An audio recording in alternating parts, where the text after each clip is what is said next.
ध्येय दिलं, महत्वाकांक्षा दिली. स्वतः शहाजीराजांनी संस्कृत मधून लिहिलेली मुद्रा आपल्या 12 वर्षाच्या पुत्राच्या हाती सोपवली. काय होता मुद्रे?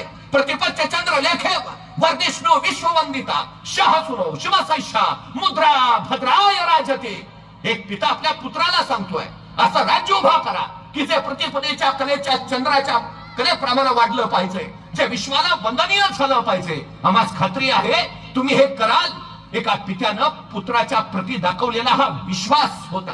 खरं तर मला कायम प्रश्न पडतो, हे सगळी महापुरुष जे निर्माण झाले त्यांच्या निर्मितीच्या पाठीमागचं नेमकं रहस्य काय असेल? ज्ञानोबा कुठेही जन्माला येत नाही, त्याला विठ्ठलपंत व्हावं लागतं. तुकोबा कुणाच्याही घरी जन्म घेत नाही, त्याला बोल्लोबा असावं लागतं. शिवराय कुणाच्याही पोटी जन्माला येत नाहीत, त्याला शहाजीराजे बनावं लागतं. आपला बाप कोण असेल आपल्या हातात नसतं, पण आपण कोणाचं बाप व्हावं हे आपल्याच हातात असतं.